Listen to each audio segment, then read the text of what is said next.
To begin with, thank you all so much for coming. This is a fabulous turnout and an absolutely lovely space. We're thrilled to have you. Paul doesn't come out in public very often. He likes to just do his job. So I think we're all pretty lucky to have him here tonight. I have known Paul since the mid-1980s. We worked on a project together which was remarkable because I was in kindergarten. I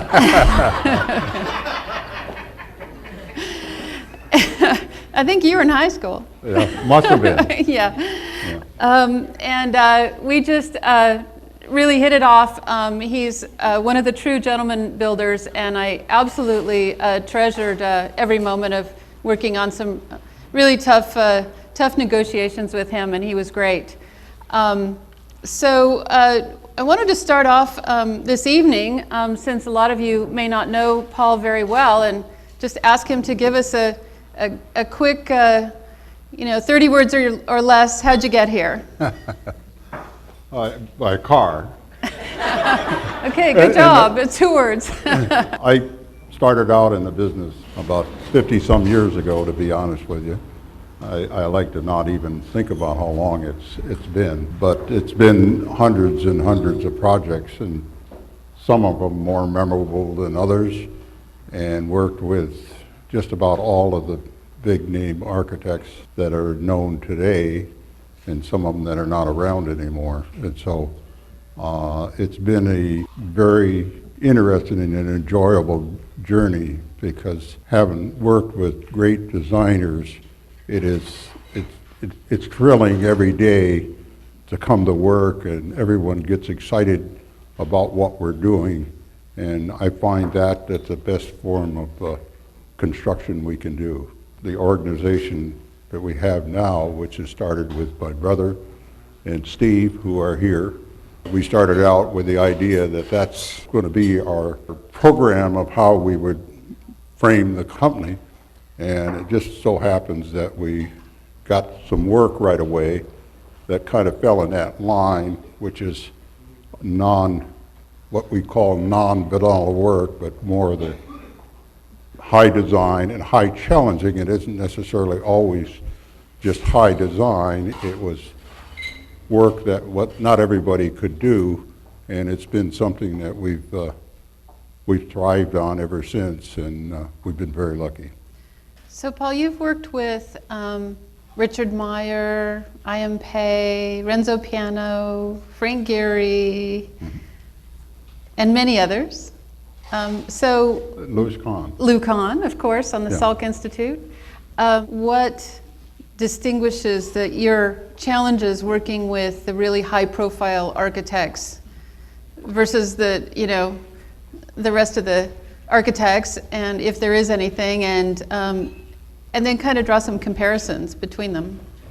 The most challenging thing with working with architects, great architects that have a vision, is understanding what that vision is and being able to help them accomplish it.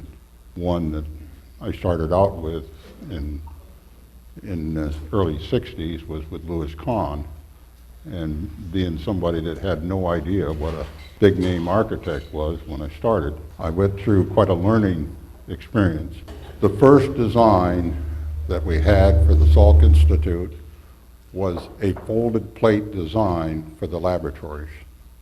And I was on the project, ready to start the project, and got a call, and I had the earthwork moving equipment on the road, ready to start the excavation. I got a call from New York, because it was handled out of our New York office. I was working for George Fuller at that time, and said, stop the job.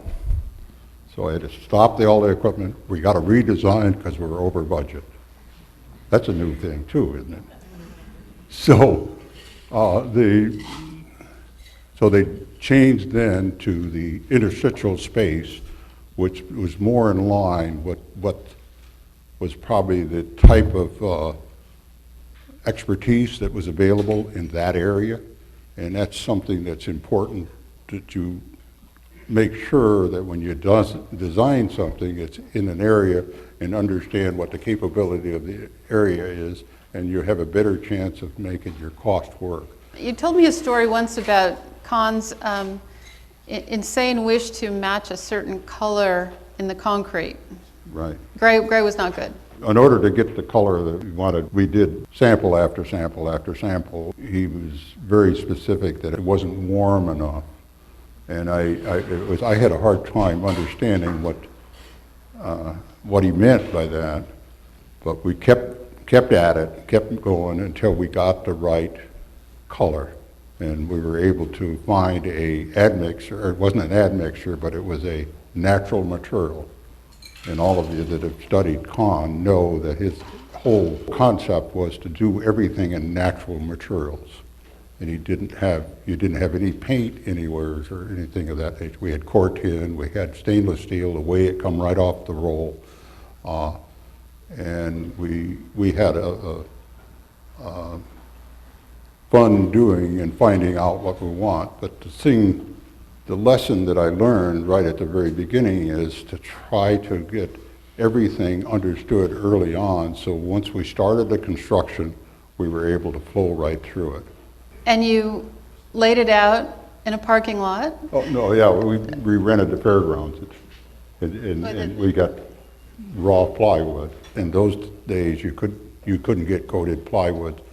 We rented the fairgrounds at Del Mar, and set rail cars of plywood in and put a 2-coat urethane plastic coating on the plywood, including the edges, and we coated both sides so that it wouldn't warp when you got it wet and it twist on you. Because the pattern that you had to have, everything had to be near perfect for the patterns to work out, which includes when I talk about pattern, I talk about your plywood pattern, and what was done on the plywood pattern was he wanted the whole architectural effect of the concrete to show how it was built.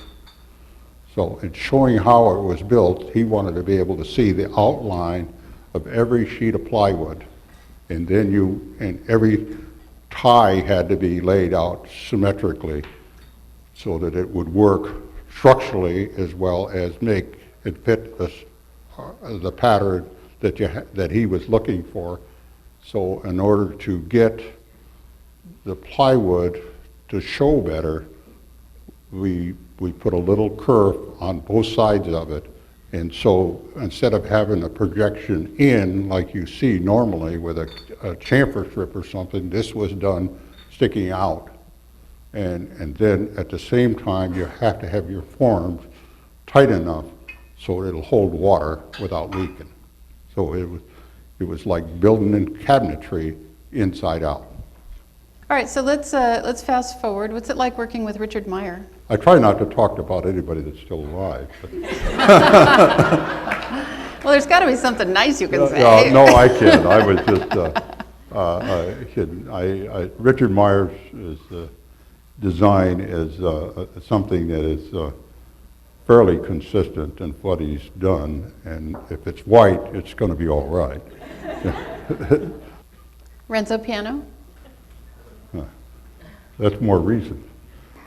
Renzo was a very charming Italian. If it was too strong a resistance to what he wanted to do, then he was willing to make or too costly, he was willing to make a change, but generally the change ended up costing almost as much. But I like his design. A lot of thought goes into every single detail, and I think that's important to good design. Have you found any techniques over the years for making architects, let's say, comfortable or more articulate in communicating their intentions? I mean, there's only so much that comes out on the drawings, right? At some point, they have to give you the big vision. The way we're doing it and what I'm always a fan of is being able to work in pre-construction as it's being designed and learn what everyone is looking for. We have a better chance of being cost effective as well as having something that's going to look good. And you have to collaborate in order to be able to do that.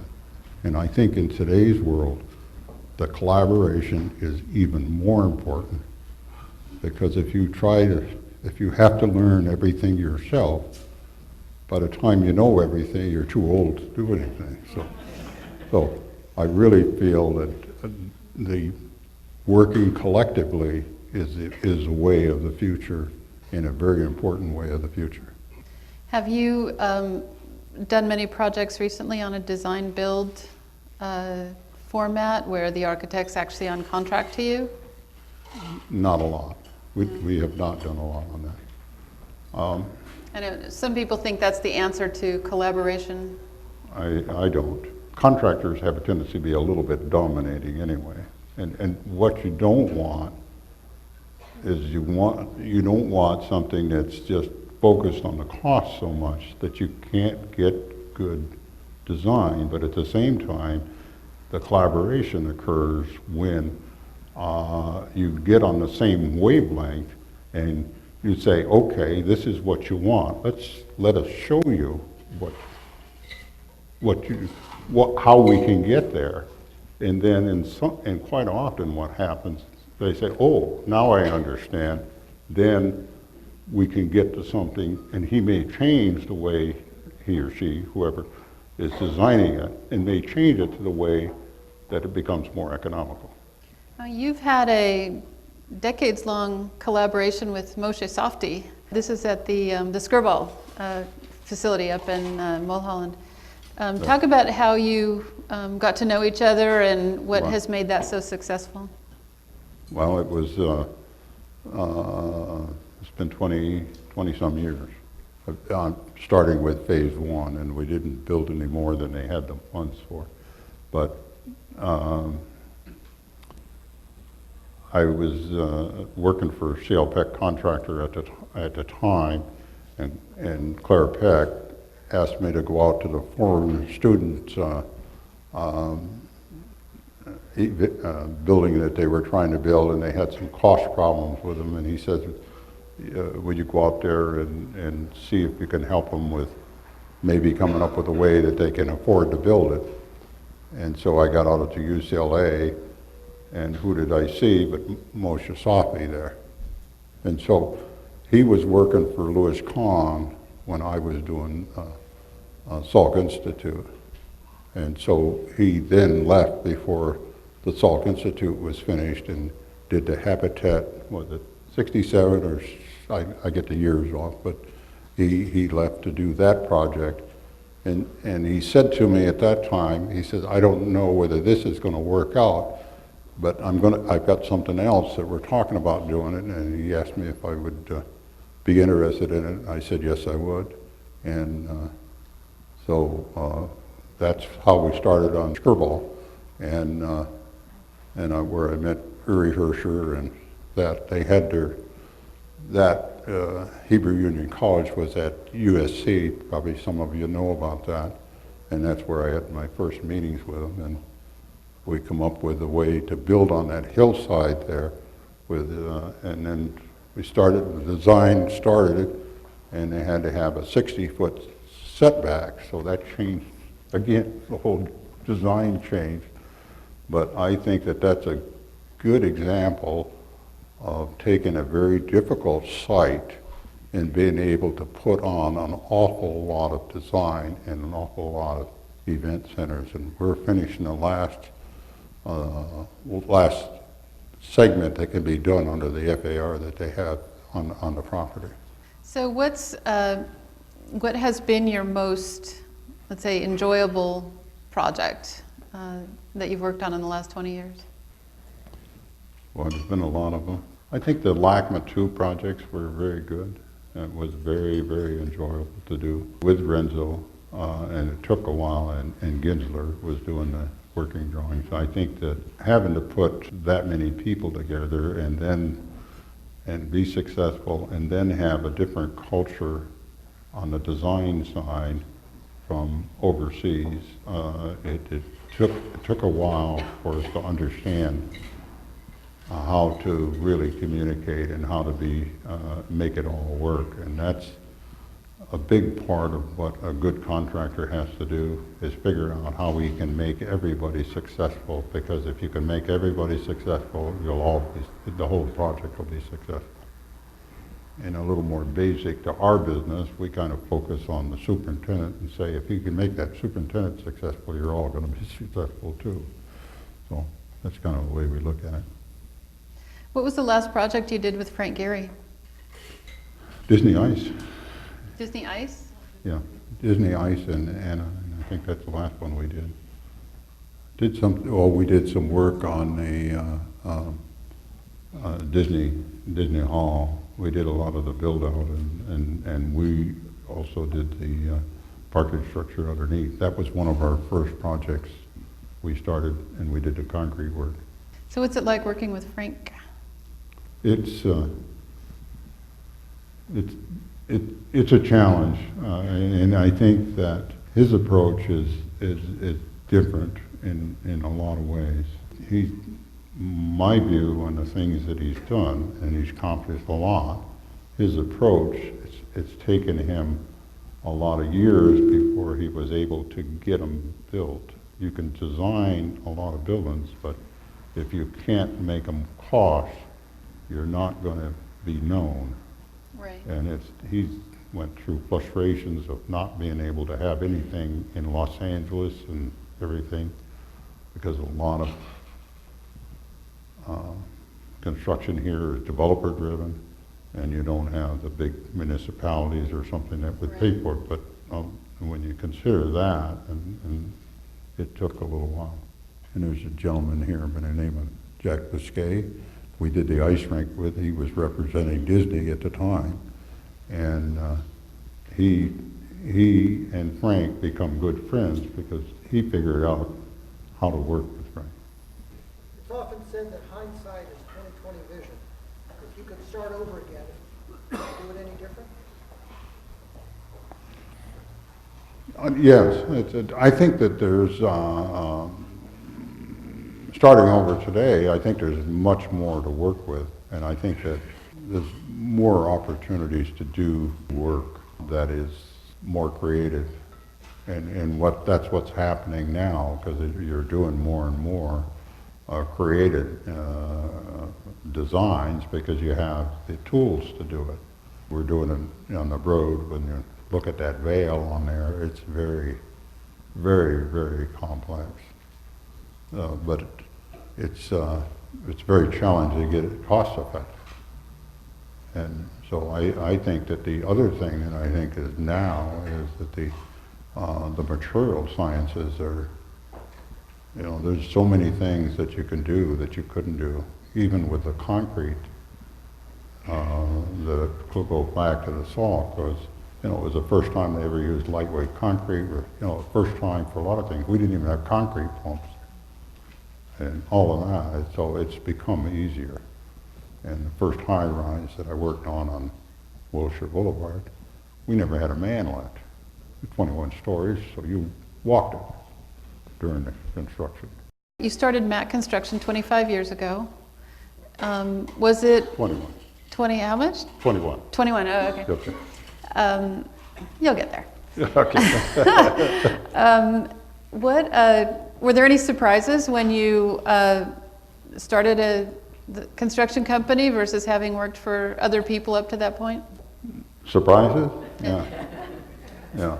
I think I told you how we selected our office, didn't I? No.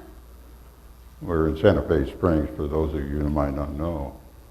But it was very strategically, because it was, I could tell that to everybody, but it was really because I got free office space. And it turned out to be a great location because it covers a big, broad area for the market area. So, surprises. The surprise is that we were able to make it work.